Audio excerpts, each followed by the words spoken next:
सभी को जय मसीह की। इस वीडियो में जुड़ने के लिए आपका धन्यवाद है। अगर आपने अभी तक हमारे चैनल को सब्सक्राइब नहीं किया है तो जल्दी सब्सक्राइब करें और साथ ही में बेल आइकन को भी दबाएं ताकि आप हमारे अपडेट्स और वीडियोस मिलते रहें। सुसमाचार बांटने के लिए आप हमारी मदद कर सकते हैं। इसके लिए आप फेसबुक, ट्विटर और इंस्टाग्राम पर जुड़ें। आशा है आज का संदेश आपको आशीष देगा। हालेलुया। आइए, अगर आपके पास आपकी बाइबल है तो उसको गिनती की पुस्तक और 22 के 7 से हम पढ़ना चालू करेंगे। इस कहानी को आप घर जाके भी पढ़ सकते हैं। यह कहानी बड़ी काम की कहानी है। अगर आप इस कहानी के बारे में कभी सुना नहीं है तो आज पहली दिन है, तो आप इसको सुनते हुए 22 गिनती की पुस्तक, ये पुराने नियम की पुस्तक है, उसका 22 का 7 हम पढ़ेंगे। हालेलुया। आपने निकाल लिया है? हालेलुया। आइए हम पढ़ें। तब मोआबी और मिद्यानी पूर्णिय भावी कहने की दक्षिणा लेकर चले और बिलाम के पास पहुंचकर बालक की बातें कह सुनाई। उसने उससे कहा, आज रात को यहीं टिको और जो बात यहोवा मुझसे कहेगा उसी के अनुसार मैं तुमको उत्तर दूंगा। तब मोआब के हाकिम बिलाम के यहां ठहर गए। तब परमेश्वर ने बिलाम के पास आकर पूछा, तेरे यहां ये पुरुष कौन है? बिलाम ने परमेश्वर से कहा, सिपोर के पुत्र मोआब का राजा बालाक ने मेरे पास यह कहला भेजा है, सुन, जो दल मिस्र से निकलकर आया है उससे भूमि ढप गई है, इसीलिए आकर मेरे लिए उन्हें शाप दे। संभव है कि मैं उनसे लड़कर उनको बरबस निकाल सकूंगा।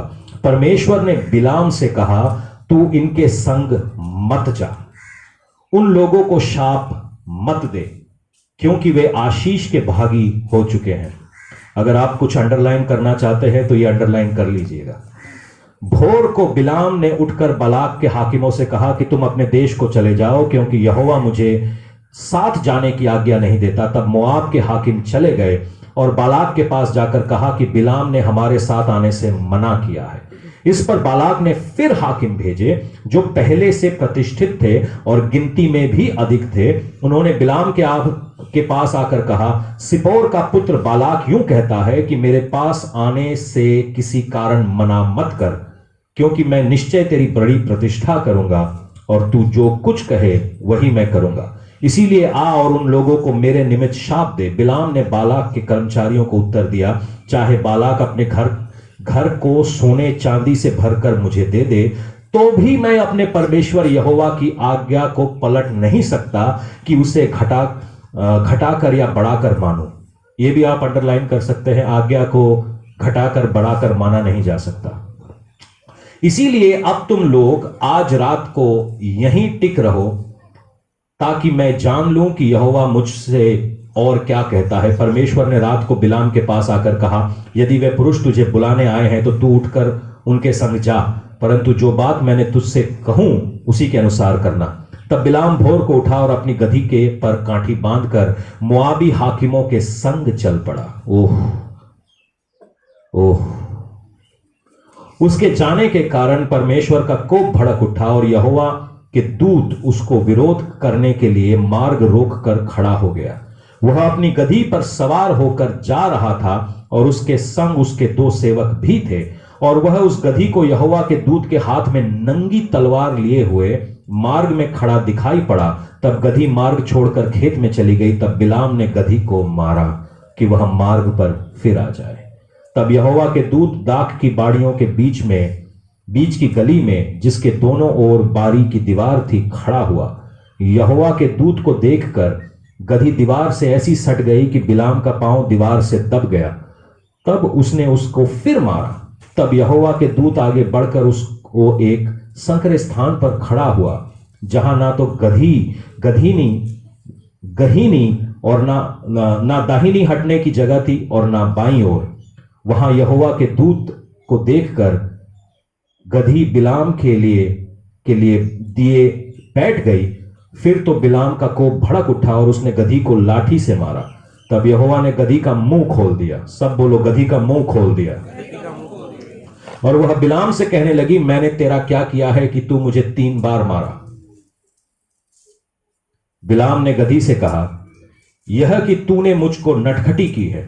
यदि मेरे हाथ में तलवार होती तो मैं तुझे अभी मार डालता।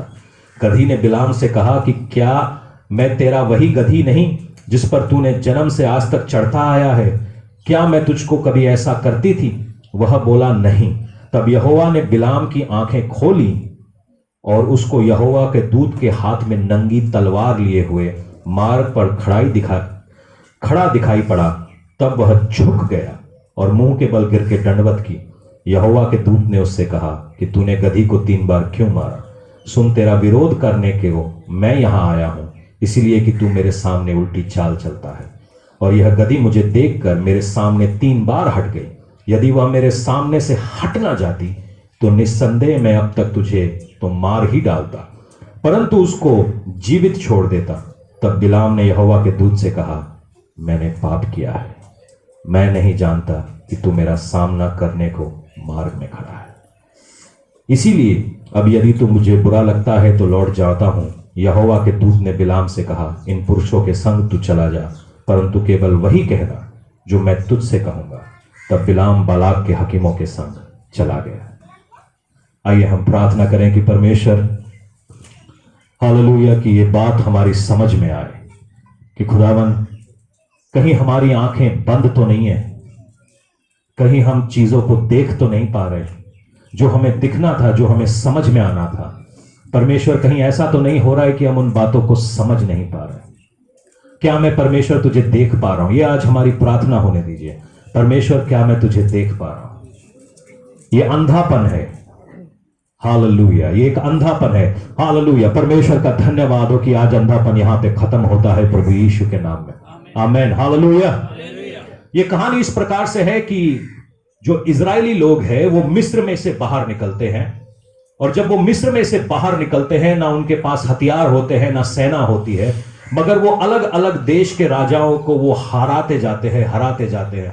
और ये बात बालाक के सामने आती है कि ये कौन लोग हैं जिनको कल तक जिनकी कोई गिनती नहीं थी। ये गुलामों की फौज है, ये गुलामों की फौज है। कल तक ये नशे में बंधे थे, कल तक ये बेड़ियों में जकड़े हुए थे, कल तक ये मार खा रहे थे, मगर आज इनके साथ ऐसा क्या हो गया कि ये देश देश के ऊपर हावी होने लग गए। क्योंकि जंग जिना दी लड़दा यहोवा, वो जंग कदे नहीं हारते। बालाक को मालूम था कि वो फौजी है, उसके पास सोना है, उसके पास चांदी है, उसके पास पैसे है, उसके पास हथियार है, मगर ऐसा कोई हथियार बना ही नहीं जो परमेश्वर के लोगों के विरोध में सफल हो सके। बाइबल बताती है कि तेरी हानि के लिए जो भी हथियार बने हैं वो सफल नहीं होंगे। बना तो सकते हैं मगर चला नहीं सकते, और चला भी लेंगे तो उसका असर मेरे ऊपर आने वाला नहीं है, क्योंकि जंग मेरी यहोवा लड़ता है।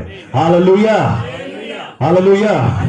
आज परमेश्वर का यहोवा का ये वचन आज मेरे पास पहुंचा, और मैं इस वचन को लेकर पिछले 4 दिन से मैं इसके ऊपर प्रार्थना कर रहा था, और ये बात मैं आप तक पहुंचा देना चाहता हूं कि वहां पर बालाक नाम का एक राजा था जिसके पास जेब में पैसे थे, और उसकी जेब काफी तगड़ी थी, और उसने पहले प्रतिष्ठित आदमियों को, मतलब कद्दावर लोगों को, इज्जतदार लोगों को बिलाम के पास भेजा। और बिलाम के पास क्या कहते हैं कि ये लो पैसे, हमारे साथ चलो, प्रॉफिट जी हमारे साथ चलो। और बिलाम परमेश्वर का दास था, क्योंकि यहोवा उससे बात करता था तो वो यहोवा को जानने वाला एक परमेश्वर का दास था। यहोवा अगर उससे बात कर रहा है तो वो किसी और पराये देवी देवता के पीछे चलने वाला नहीं है, वो यहोवा के पीछे चलने वाला व्यक्ति है। और यहोवा उससे कहता है कि इन लोगों के साथ मत जाना। वो लोगों को वहां से भगा देता है कि पहले उसको छोटा वाला नोट मिलता है, छोटे वाले नोट में उसको अच्छा नहीं लगता, कहता है ये सही नहीं है। फिर बड़ा वाला नोट आता है, बड़े लोग के साथ आता है। पहले वो मारुति 800 ऑल्टो में 4 आदमी ठूस के, पंजाब में आप देखते ही हैं, पिछली सीट में 6 आदमी होते हैं, अगली सीट में 4 आदमी होते हैं, सब पहुंच जाते हैं।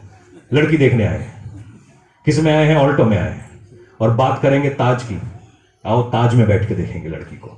तो ऐसे ही वो गाड़ी में, छोटी सी गाड़ी में आया, कहते कि बालम चलो मेरे साथ, चलो चलो, आप बालक ने बुलाया है। बालम बोलता है मैं नहीं जाता। बालक को बात समझ में आती है, कहता है यार इस इतने में पैसे में नहीं माना।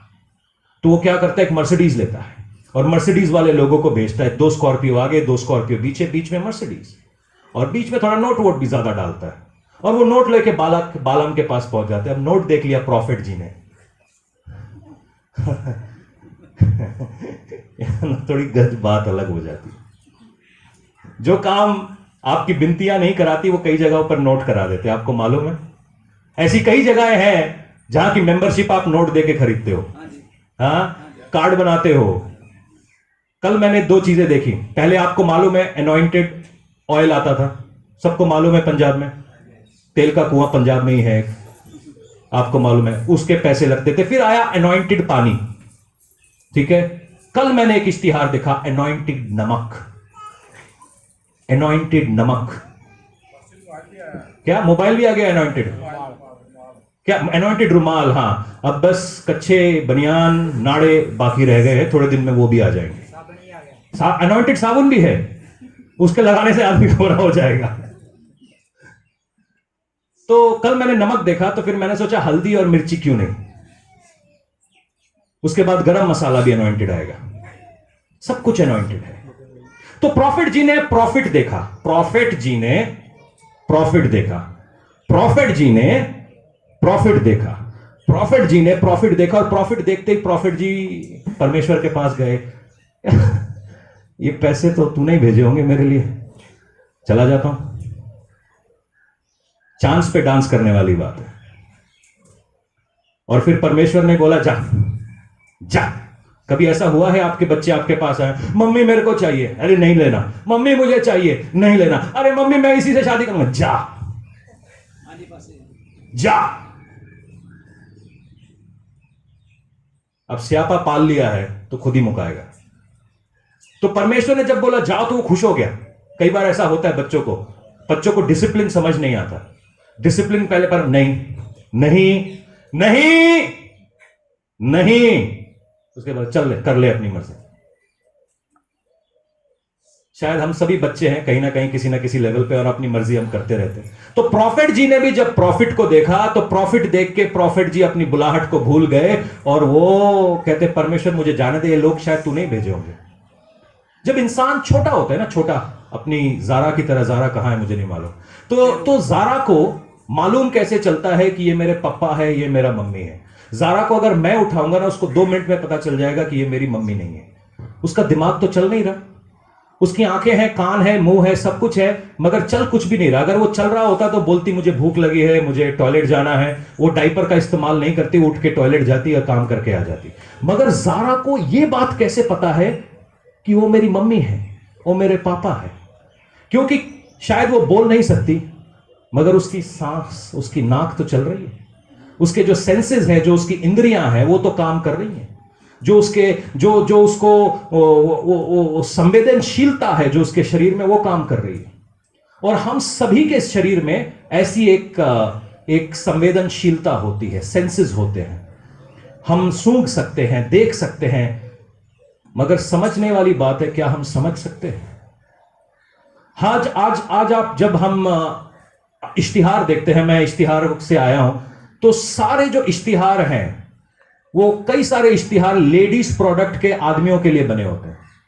उसने लेडीज ने हाथ में सफेद क्रीम लगाया, और वहां पे वो लेडीज को भी वो ऐसी मॉडल लेकर आते हैं जिससे सारे आदमी आंखें फाड़ के देख रहे हैं, ऐसे करके। सब औरतें समझती हैं कि मैं ये वाला क्रीम लगाऊंगी तो मेरा आदमी भी मुझको आंखें फाड़ के देखने लगेगा। वो इश्तिहार जो बने हैं वो औरतों के लिए, सामान के लिए बने हैं, मगर दिखाए किसको जा रहे हैं? मर्दों को। मर्दों का सामान जो है, वो जो डिओड्रेंट है, और वो जो जॉकी है, वो इतना जेन्युइन नहीं है। वो इश्तिहार में बढ़िया लगता है, वो बनाए जाते हैं औरतों के लिए। औरतें देखेंगी, वाह क्या आदमी है। जब अंडरवियर की एड में औरतों का क्या काम? आपने बेचना है तो आप आदमी को बताइए ये अंडरवियर है, इसको पहनिए, मगर वो औरतें होती है उस अंडरवियर में, ताकि औरतें उसको देखे, आदमी सोचेगा सब इसको देख रहे हैं, मैं ये खरीदता हूं। डिओड्रेंट के ऐड में लड़कियों का क्या काम है? वो डिओड्रेंट जैसे ही लगाता है, पूरे शहर की लड़कियां उसके पीछे दौड़ने लगती है। आदमी को लगता है कि मैं ऐसा करूंगा, मेरे साथ ऐसा होने लगा। वो बेवकूफ बना रहे हैं आपका। आप 9 बजे टीवी खोलेंगे, आपको केवल डोमिनोज पिज्जा का ऐड नजर आता है। 30 मिनट्स नहीं तो फ्री, क्योंकि लोगों को मालूम है, ये लोग पूरी रिसर्च कर चुके हैं कि आप भूख कब लगती है। दोपहर के समय जैसे ही 2 बजे आप सास बहू का सीरियल देख रहे हैं, सास बहू के झगड़े के बीच में अचानक से ब्रेक आता है और अचानक से पिज्जा वाले का ऐड आता है, क्योंकि उनको मालूम है आप भूखे हैं। और सास बहू का सीरियल बहुत ड्रामेटिक मोड़ पे चल रहा है। अभी आपको दिमाग में आ गया, मैं अपने पति के साथ बोल देती हूं आज मेरी तबीयत ठीक नहीं है, पिज्जा ऑर्डर करा दो। खाना बना सकते थे, मगर क्योंकि हमारा दिमाग उस सीरियल के ऊपर लगा हुआ है। ये सेंसेस की बात है। आपको मालूम भी नहीं आप क्या क्या खरीद के ला रहे हो। शायद आपकी जेब में पैसे भी नहीं है, आपको खरीदना था 1 किलो सर्फ, आप उसकी जगह 4 किलो सर्फ खरीद के ले आए। दुकान आपके सेंसेस को बेच रहा है। मैं इश्तिहारों को बहुत करीब से देखता हूं, क्योंकि मैं उस जगह से आया हूं जहां मैं इश्तिहार बनाता, तो मैं इश्तिहार मेरे से बात करते हैं। मैं जब इश्तिहार को देखता हूं तो मुझे मालूम है ये किसके लिए बनाया है। बच्चों के इश्तिहार कैसे बनते हैं? अमिताभ बच्चन बच्चों को पूछ रहा है आपको कपड़े कौन से चाहिए, और सारे बच्चों को लगता है, सारे बापों को लगता है मैं अमिताभ बच्चन हूं। उसके पास हजारों करोड़ है भाई, वो खरीद सकता है 6,000 रुपए की फ्रॉक। मेरे को सोचना पड़ेगा मैं 6,000 की खरीदूं कि नहीं खरीदूं। अमिताभ बच्चन दिखाता sir you are such a princess, तुम एकदम रानी हो। हाँ बेटी भी रानी है, मगर मेरे को अपना जेब भी देखना है। मगर जब बेटी देखती है कि देखो अमिताभ बच्चन ने उसको दे दी है। एक मैं बच्चा था तो हमारे उतना टीवी हुआ नहीं करता था 80 के दशक में। जितने 80 वाले हैं बोलो हालेलुया, बोलो एक बार। 2-4 ही हैं, हम पुराने हैं, हम चल चुके हैं। यस। तो मैं एक शूज का ऐड आया, जूते का ऐड क्या था कि वो बच्चा पैदल पैदल जूता पहनता है और ऐसे ऐसे ऐसे दीवारों पे चलने लगता है। मैंने सच मान लिया, मैं शायद 5-6 साल का था, मैंने सच मान लिया कि दीवार पे चलूंगा मैं भी। मैं अपने दादे को पकड़ के लेके गया, दीवार पे चलने वाला जूता दिखाऊंगा। वो कहता बेटा ऐसा कोई दीवार नहीं होती। मैंने कहा झूठ बोल रहे हो आप, वो तो है ये वाला जूता सामने रखा हुआ है, वो एक कंपनी का जूता था। मैंने कहा वो रखा हुआ, वो पहन के वो लड़का दीवार पे चलता है। कहता बेटा वो इश्तिहार है। उस दिन मेरा दिल ऐसा टूटा, मैंने सोचा मैं अब इश्तिहारी बनाऊंगा। उस दिन से मैंने सोच लिया था कि मैं एडवर्टाइजिंग का ज्वाइन करूंगा, क्योंकि मैं पहुंच गया। हम में से बहुत सारे लोग ये प्रॉफिट जी की तरह बेवकूफ बन रहे हैं, क्योंकि शैतान को मालूम है कि आपको क्या पसंद है, आप किस चीज से फिसल जाओगे। वो हमारी रूह से बात नहीं करता, वो हमारे सेंसेस से बात करता है। उसको अच्छा लगता है कि आप चर्च जाइए मगर आपकी आंखें बंद रहे, आप बाइबल पढ़ते रहिए मगर आपकी जबान बंद रहे, आप चर्च में बैठे रहिए मगर आप कान में रुई डाल के चर्च में बैठे रहिए, क्योंकि उसको मालूम है, क्योंकि अगर उसने आपके सेंसेस को बंद कर दिया तो कोई फायदा नहीं होने वाला आपके चर्च जाने का। क्योंकि आप देखोगे तो चर्च में, फिजिकली तो आप चर्च में प्रेजेंट हो, मगर रूह से आप कहां पे हो। शैतान को यह बात मालूम थी। शैतान बिलाम का इस्तेमाल करना चाह रहा था इजरायलियों के खिलाफ। सुनो, एक नबी का काम होता है परमेश्वर की बातें करना। नबी कई किस्म के होते हैं। एक नबी जो सुनता है, कई बार जब पुराने नियम में पढ़ेंगे आप तो वहां पर यूं लिखा है कि परमेश्वर का वचन मेरे पास आया, परमेश्वर का वचन मेरे पास आया। यह है सुनने वाले। एक जो नबी होते हैं वो होते हैं महसूस करने वाले। जब यूहन्ना, आप प्रकाशित वाक्य के 10 में जाते हैं, यूहन्ना जो इंजील को लेता है और एक सामने उसका एक स्क्रोल आता है, वो स्क्रोल को मुंह में डालता है, कहता मेरे पेट में कड़वाहट लगा और मुंह में मीठा लगा। तो ये जो दूसरे किस्म के नबी होते हैं ये दर्शन के अंदर होते हैं और इनको दर्शन में चीजें समझ में आती हैं। जो तीसरे किस्म के नबी होते हैं वो देखने वाले होते हैं, इनको सीयर्स बोलते हैं। ये देख सकते हैं चीजों को। कई बार आदमी को हम जब ऊपर से देखते हैं तो अच्छा लगता है, मगर उसकी स्पिरिचुअल रियलिटी कुछ और होती है। तो ये 3 किस्म के नबी होते हैं और परमेश्वर इनकी सेंसेस का इस्तेमाल कर रहा है, इनके सुनने की कैपेसिटी को, इनके महसूस करने की कैपेसिटी को, ताकि वचन परमेश्वर के लोगों तक पहुंचे। और बालम का काम क्या था? वो परमेश्वर की नबूवत करने वाला। सुनना नहीं है, जो भविष्यवाणी है वो सुनना है और कहना है। जो भविष्य, मेरी बातें सुनिए, जाग रहे हैं सब लोग? भविष्यवाणी जो है वो केवल सुनना नहीं है, वो सुनना है और कहना है, सुनना है और कहना है, सुनना है और कहना है। बोलिए अपने पड़ोसियों को, भविष्यवाणी क्या है? परमेश्वर से सुनना है और परमेश्वर की उसी वाणी को दोहराना है। परमेश्वर से अगर आप सुनना है और उसी वाणी को दोहराना है, उससे सुनना है और दोहराना है। बोलिए, सुनना है और दोहराना है। पीछे वाले, सुनना है और अगर आपका सुनना बंद हो जाएगा तो आप बोल नहीं पाएंगे। आपको मालूम है, जितने लोग सुन नहीं सकते वो बोल भी नहीं सकते। आपको मालूम है? शायद आपको मालूम नहीं है, मैं अगर आपको बता दूं, जो बचपन से बहरे होते हैं ना, वो बोल भी नहीं सकते। उनकी जबान के साथ कोई प्रॉब्लम नहीं है, मगर उनके कान के साथ प्रॉब्लम है, इसलिए वो बोल नहीं सकते। मेरी बात समझ में आ रही है? आत्मिक रीति से भी शैतान ने हमारे सुनने, देखने, समझने को, ये जो सेंसेस है, इनको बंद करके रखा है। मैं आपको बोलूंगा, प्रार्थना करिए। आप लंबी लंबी गालियां दे सकते हैं, मगर प्रार्थना नहीं कर पाएंगे। आप पूरा पूरा रात भर एक टीवी देख सकते हैं, मगर आप परमेश्वर के वचन को 10 मिनट नहीं पढ़ पाएंगे। शैतान ने बंद किया है। वो जानता है कि अगर आपने ऐसा किया, आप छूट जाओगे। आप छूट जाओगे, 2 मिनट नहीं लगेगा आपको छूटने में। सुनिए आगे क्या होता है। बालम का काम था कि परमेश्वर की बातों को परमेश्वर के लोगों से कहे, मगर पहली बार ऐसा हुआ कि बालम की आंखों के आगे नोट नाचने लगे और वो बेवकूफ बन गया। बालम के पास एक गधी थी। क्या थी? गधी। सारे बोलो, गधी। और वो गधी पर बैठ के नोट के चक्कर में बलाक के पास जाने लगा। नबी का काम था परमेश्वर को देखना, परमेश्वर को सुनना और परमेश्वर को कहना। नबी का काम क्या होता है? परमेश्वर को देखना, जोर से बोलिए, परमेश्वर को कहना और सुनना। सुनिए, बालम का काम था, या देख तो मैं अंग्रेजी में पढ़ता हूं, हिंदी में। बिलाम का काम था परमेश्वर को देखना, परमेश्वर को सुनना और परमेश्वर को कहना। मगर नबी साहब की आंखों में नोट आ गए। नबी की आंखों में नोट आ गए, और जैसे ही उसकी आंखों में नोट आ गए, परमेश्वर को देखना वो भूल गया। कई बार नोटों की वजह से हम परमेश्वर से दूर हो गए। परमेश्वर का, नबी की आंखों में नोट आ गए और उसने परमेश्वर को देखना छोड़ दिया। मगर परमेश्वर का भला हो, उसके पास एक गधी थी। वो गधी बहुत अच्छी थी, बड़ी वफादार थी। वो परमेश्वर को देखने लगी, परमेश्वर को सुनने लगी और परमेश्वर की व्याख्या अपने मुंह से करने लगी।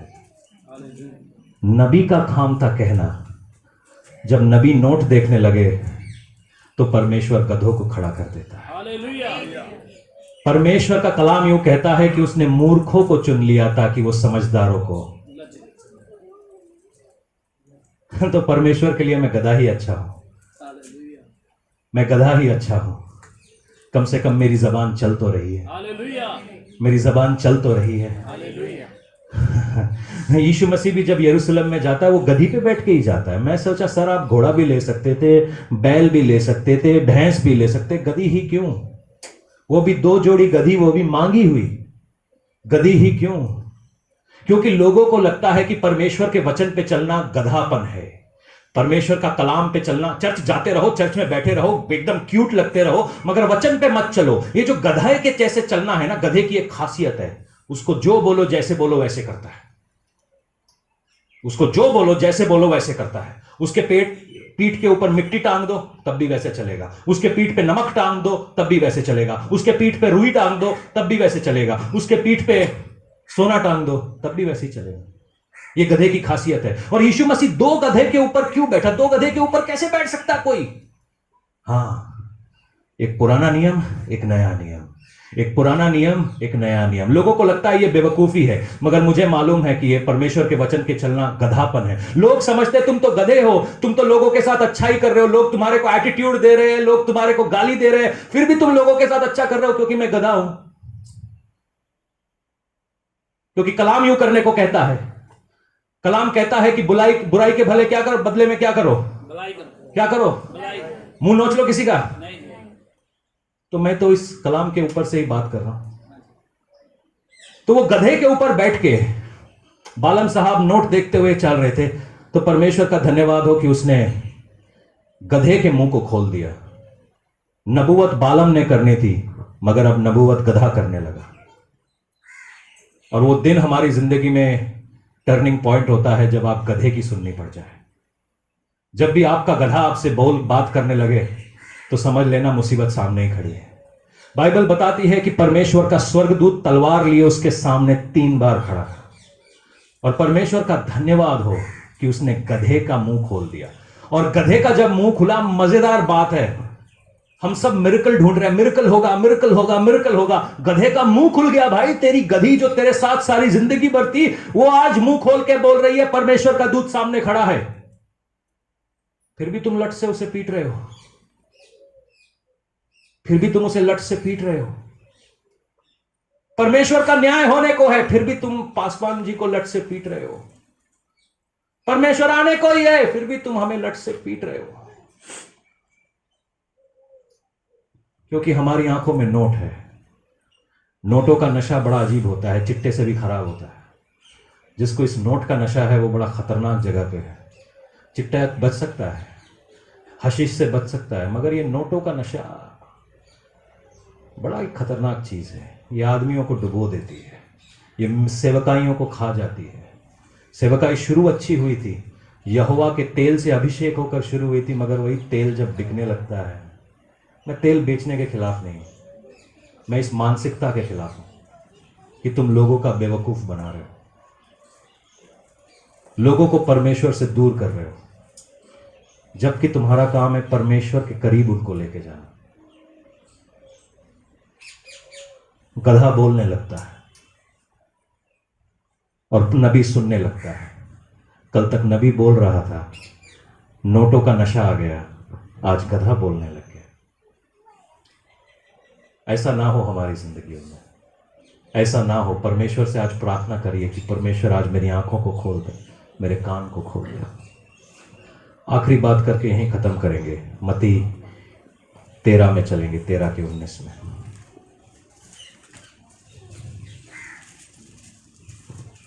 आगे की कहानी यूं है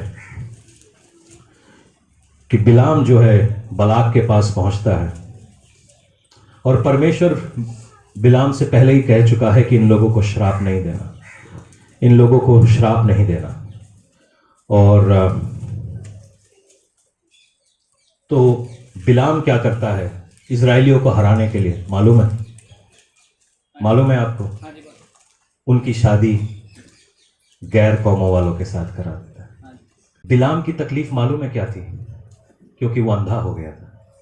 उसकी आंखें थी मगर वो देख नहीं पा रहा था। हम में से बहुत सारे अपनी जिंदगी में चल रहे हैं, हमारी आंखें हैं मगर हम देख नहीं पा रहे हैं। उसका आपको मालूम कैसे चलेगा? कल का प्लान क्या है आपका?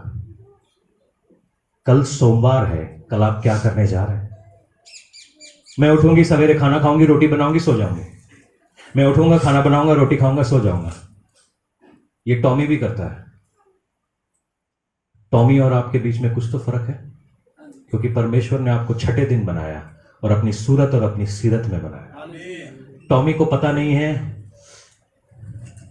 कि उसकी रूह का भी कुछ मोल है, मगर आपको तो पता है आप अनमोल हैं। आपको तो पता है आप अनमोल हैं। हमारी आंखें जो है हमारी जिंदगी को आगे लेकर जाती हैं। हम में से बहुत सारे लोग अपना अगला हफ्ता नहीं देख सकते। हम में से बहुत सारे लोग चाहते हैं कि आज मेरी जिंदगी का आखिरी दिन हो। हम में से बहुत सारे लोग चाहते हैं कि मैं इससे और आगे जीना नहीं चाहता। ये शैतान का किया हुआ काम है, उसने आपकी आंखों को बंद कर रखा है। मेरी बात समझ में आ रही है? आज परमेश्वर से कहे मेरी आंखों को खोल दे, मेरी आंखों को खोल दे। यहां देखने वाले तो सब है, मगर जीसस क्राइस्ट की मिनिस्ट्री में एक बड़ी ताकतवर बात थी। दुष्ट आत्माएं निकाली जा रही थी और अंधे को दिखाई दे रहा था। ये दो बातें नबियों की सेवकाई में नहीं थी, इसीलिए वो नबियों से बड़ा है। वो अंधों को दिखाई दे रहा था। तो यहां पर कलाम यूं कहता है मत्ती 13 के 19 में, सुनो, सब बोलो सुनो, जो कोई राज्य में वचन सुनकर नहीं समझता, उसके मन में जो कुछ भी बोया गया था वह दुष्ट आकर छीन लेता है। यह वही है जो मार्ग के किनारे बोया गया था, और यह वही है जो मार्ग के किनारे बोया गया था, और जो पथरीली भूमि पर बोया गया था, यह वह है जो वचन सुनकर तुरंत आनंद के साथ मान, और जो पथरीली भूमि पर बोया गया था, यह वह है जो तुरंत आनंद के साथ मान लेता है, पर अपने जड़ ना रखने के कारण वह थोड़े दिन का ही है। बहुत सारे लोग आज पथरीली भूमि की तरह हैं। बहुत सारी सेवकाइयां इस पथरीली भूमि की तरह, वचन है, वचन बांटा जा रहा है, वचन बांटा जा रहा है, फेंका जा रहा है, फेंका जा रहा है, कुछ मार्ग के किनारे गिर रहे, कुछ पथरीली भूमि पे। बहुत डांस करने वाले हैं। आज कलीसियाएं कैसे चल रही हैं? आपके पास क्या नहीं है? यहां पर सारे बैठे, सबकी कोई ना कोई जरूरत तो होगी। किसी को नोट चाहिए, किसी को वोट चाहिए। मैं आपको बोलता हूं, ये सब मिलता है, सब मिलता है। तुमको जो चाहिए तुम बोलो, वो मिलता है। और मैं उनका मिलने का तरीका भी आपको बता सकता हूं। कोई बड़ी बात नहीं, परमेश्वर के लिए क्या बड़ा है। मगर जब वो आएगा और तुम उसको रख नहीं पाओगे, उसका क्या फायदा? वो आएगा और तुम उसको रख नहीं पाओगे, उसका क्या फायदा? चंगाइयां होती, छुटकारे होते हैं, पैसा मिलता है, सब कुछ होता है, मगर उसका एक प्रोसेस है, उसका एक तरीका है। अगर बिना तरीके के तुम्हें वो मिल गया, तुम उसे रख नहीं पाओगे। सेवकाइयां आज इस तरीके से बनाई जा रही हैं कि आपके सेंसेस को हम सेंसिटाइज कर सकते हैं। मैं थोड़े दिन पहले ऑफिस में बैठा हुआ था, पास्टर जी ने पहली बार अपनी पत्नी पर हाथ रखा और वो रोने लगे। तो इससे पहले मतलब शादी से अब तक क्या कर रहे थे साहब? हाथ पकड़ ही लेते हैं, अंगूठी क्या किसी और के हाथ में पहनाई। आज देखिए चर्च में क्या हुआ, आज चर्च में सब रोने लगे। आज देखिए चमत्कार कैसा। आजकल सोना वोना नहीं गिर रहा है जलंधर में, पहले गिरता था। हाँ, पहले गिरता था। आज क्या हुआ यार? लॉकडाउन आ गया, सोना बंद। मैं बुरा नहीं मानना, सच है। अभी ज्यादा जरूरत है, अभी गिरो, थोड़ा मेरी तरफ भी गिरो, मेरे यहां पे भी गिरना चाहिए। पहली खरीदनी है भाई। मेरे को लगता है परमेश्वर मुझसे प्यार ही नहीं करता, सोना नहीं गिर रहा है। हम लोग भी यही है, सेंसेस, ये आपको समझ नहीं आ रहा है। शैतान आपके दिमाग के साथ खेल रहा है। सेंसेस, आपके सेंसेस को ट्यून कर रहा है। ये कड़वा घूंट है, पी लो, मुंह में मीठा लगेगा। समझो इस बात को, हमारे सेंसेस के साथ कैसे खेल रहा है शैतान। Big meeting, big miracle, big ये सानू की मेरी जिंदगी बदली, मैं सुधरा, मेरे हालात सुधरे। चलो जी, कितने चलिए, संडे को मीटिंग चलिए, चलो जी। इतना जोश आप परमेश्वर की तरफ लगा लेते हैं, आज आपकी जिंदगियां बदल जाती हैं। और सोना आपको गिरने की जरूरत नहीं, आपकी जेब से सोना गिर रहा होता है। परमेश्वर ऐसा काम करता है। मैं सोने के खिलाफ नहीं हूं, मैंने भी पहना हुआ है, 2 बेटियां हैं, 2 अंगूठियां हैं मेरी, और आप लोगों के नाम का एक चेन पहनूंगा इतना मोटा, जितनी भैंसे के गले में नहीं है मेरे गले में होगी। हमारे सेंसेस के साथ शैतान खेल रहा है, प्लीज समझो इस बात को। शायद देखने में अच्छा है, लड़के हैं हमारे, इनसे बात करता हूं, देखने में अच्छी है, मगर क्या वो अच्छी पत्नी है? सबसे बढ़िया टॉप के, धारीवाल के टॉप के कपड़े पहनती है, मगर शादी कर ले बेटा, तेरे ही उतारवा देगी। देखने में और होने में बहुत फर्क है। देखने में, होने में बहुत फर्क है। आप मेरी बात समझ रहे हैं? yes. आगे परमेश्वर का कलाम यूं कहता है, जो वचन को सुनता है पर इस संसार की चिंता और धन का धोखा वचन को दबाता है। क्या क्या क्या क्या क्या क्या? मेरी बाइबल में भी यही लिखा हुआ है, जो झाड़ियों में बोया गया यह वह है जो वचन को सुनता है पर इस संसार की चिंता और धन का धोखा वचन को दबाता है। क्या करता है? दबाता है। पक्का आपकी बाइबल में ये लिखा है? उप्स। और वह फल नहीं लाता। ओ यार, बचपन से मसीह है मगर फल नहीं लाया है, तो आपको आपका प्रॉब्लम मालूम है। इसको दबाने मत दो। सुनो, परमेश्वर का कलाम कहता है उसके धर्म और राज्य की खोज करो, सब बातें तुम्हें दी जाएंगी। सब बातें। मैं स्विट्जरलैंड जाना चाहता हूं। मैंने बचपन से पढ़ा है एल्प्स के बारे में। एल्प्स मतलब बड़े पहाड़ हैं वो। मैं जानता हूं परमेश्वर मुझे लेके जाए, आमीन। मगर मैं इसके लिए स्विट्जरलैंड, अभी भी लोग बोलते लंदन आ जाओ, यहाँ आ जाओ, मैं नहीं जाता। जब तक परमेश्वर मुझे नहीं भेजेगा मैं नहीं जाता। हालेलुया। आज जा सकता हूँ, आज मैं बोलूँ मेरी टिकट करा दो, आज जा सकता हूँ। जब परमेश्वर नहीं भेजेगा मैं नहीं जाता, हालेलुया। क्योंकि मेरी हालत फिर बालम की तरह हो जाएगी। फिर मेरे घर का कुत्ता मुझसे बात करने लगेगा। धारीवाल तो भेजा ही है ना। हाँ, धारीवाल में आया हूँ परमेश्वर के जरिए से। आना नहीं चाहता था। मैं किसी को बता रहा था, मैं अपने घर के बगल में एक बीच है जिसको बोलते हैं वेलसाउ बीच। मैं कभी गोवा गया तो आपको वहां जरूर लेके जाऊँ। उस बीच पे हमारा मतलब 40-50 किलोमीटर का वो बीच है। पूरा धारीवाल नप जाएगा, 4 धारीवाल आ जाएंगे। तो मैं हर मंडे, मैं और अर्सला का काम था कि वो बीच में जाके जो कुछ भी सीपियाँ मिलती ना हम उठाते थे। ये हमारा पास टाइम हुआ करता था। तो उस बीच के ऊपर मैं, नेहा और अर्सला बैठे हुए थे, तब एलिशा नहीं थी। और परमेश्वर ने ऐसा बोझ डाला हुआ मेरे ऊपर। बोझ मतलब, बोझ कभी पड़ा है आपके ऊपर? 200 किलो का बोझ आपके ऊपर पड़ जाए। मैं कह रहा हूँ यार ये हो क्या रहा है। पंगा कर लिया मैंने। उससे पहले धारीवाल मीटिंग करके गया था। वो दुनिया का सबसे बड़ा पंगा लिया था मैंने, ठीक है। मैं कहूँ परमेश्वर मैं पंजाब क्यों जाऊँ, वहां पे गली गली में पास्टर है यार, मेरे को क्यों भेज रहा है? तू मुझे और कहीं भेज दे, तू मुझे यूपी भेज दे, बनारस चला जाता हूँ मैं और कहीं चला जाता हूँ, तू मेरे को बर्मा भेज दे, बर्मा चला जाता हूँ। परमेश्वर बोलता है धारीवाल जा। मैंने नेहा को बोला धारीवाल चलेंगे? बोलती हाँ चलेंगे। बोझ ऊपर से हट गया और मैं धारीवाल आ गया। तो इसलिए मैं पंगा करने से पहले डरता हूँ। अभी कल कोई बोल रहा था लंदन आना है, मैं बोला पहले मेरे को प्रेयर करने दो, मैं नहीं जाता उधर, मेरा देश अच्छा है। हालेलुया। तो ये जो बातें हैं ये हमको दबाती है। जो अच्छी भूमि पे बोया जाता है वो वचन सुनकर समझता है। वचन सुनकर, मेरी बात समझ में आ रही है आपको? यस यस पास। अगर नहीं समझ रहे तो हम बालम की तरह हो जाएंगे। और वो फल लाता है, कोई 100 गुना, कोई 60 गुना, कोई 100 गुना, कोई 60 गुना, कोई 100 गुना और कोई 60 गुना। और आगे यीशु मसीह बोलता है जिसके कान है, जिसकी आंख है, जिसके कान है, जिसकी आंख है। हम ऐसा नबी ना बन जाएं कि हमारे से कुत्ते, चींटियां, कॉकरोच बात करने लगे। आज हम परमेश्वर आमने सामने हमसे बात करना चाहता है। यस।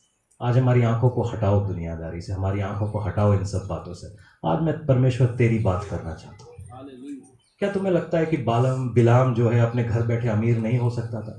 राजा तुम्हारे पास आ रहा है भाई, राजा तुम्हारे पास आ रहा है। तुम्हारे को तुम्हारी औकात का पता नहीं है, तुम्हारे को तुम्हारी औकात का पता नहीं है, क्योंकि शैतान चाहता है कि तुम्हें तुम्हारी औकात का पता ना चले।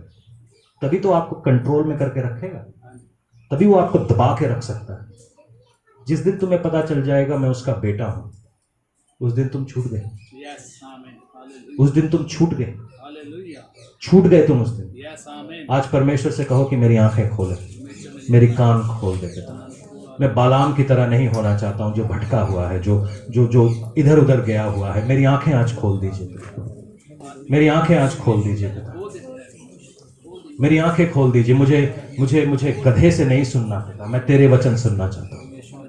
ओ राबा बस से दुखो रोबो शांति। आज अगर आपको मेरी बात समझ में आई है, अगर आप छूटना चाह रहे हैं, अगर आप बंधनों से निकलना चाह रहे हैं, तो आज ये बातों को आप अपने जाने दीजिए, निकलने दीजिए, निकलने दीजिए, निकलने दीजिए, निकलने दीजिए, निकलने दीजिए। हालेलुया।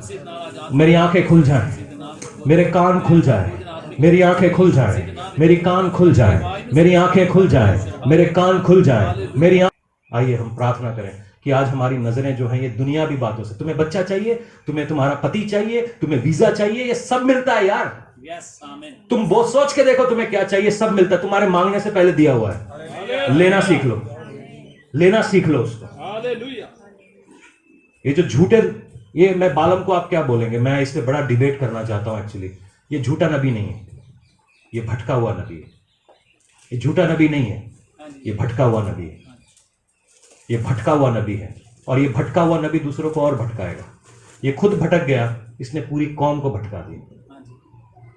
प्लीज अपने आप को आजाद करें इस ख्याल से, और परमेश्वर के इस कलाम के हिसाब से अपने अंदर बैठे। यस आमीन। हालेलुया। रिबा सेके रोबो शांति, दीरे बे सेके रोबो बो शाताखे, दू रोबो साते के रोबो शांत। परमेश्वर से आज प्रार्थना करें कि खुदावन आज मेरी आंखों को खोल दे।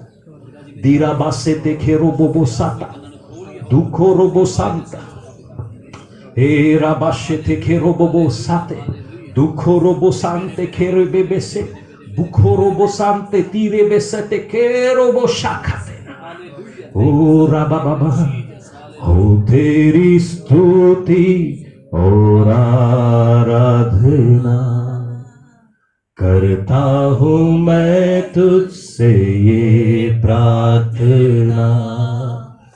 महिमा से तेरी तू इस जगह को भर, जो भी तू चाहे तू यहाँ पे कर।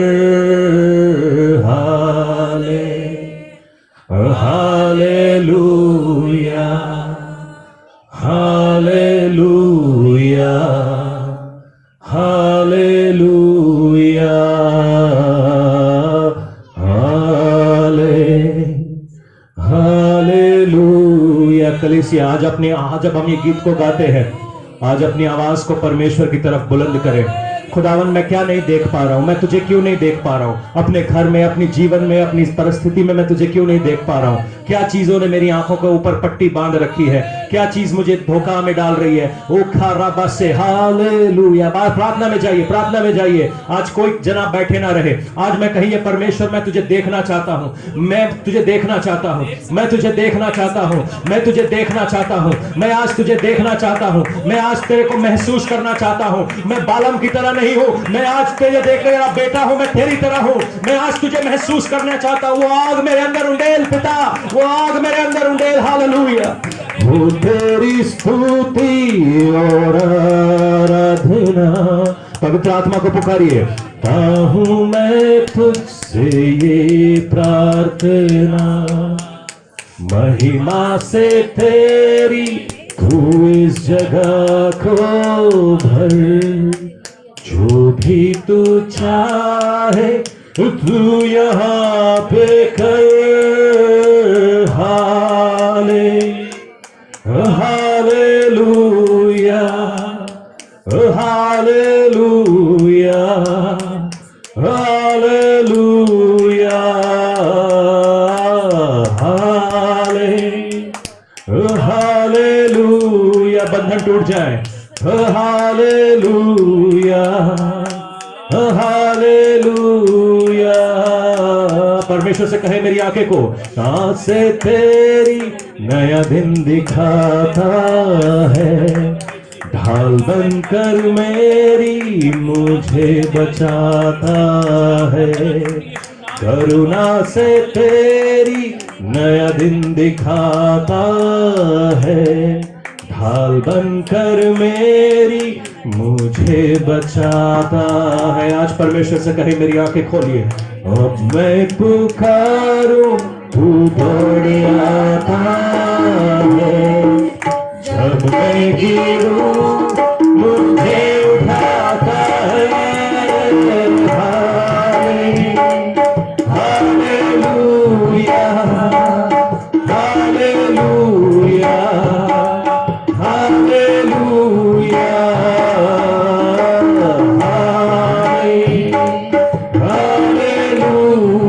आज बंधन टूट जाए। हालेलुया। ऐसे गीत गाओ कि आज शैतान भाग निकले। Yes lord. आजादी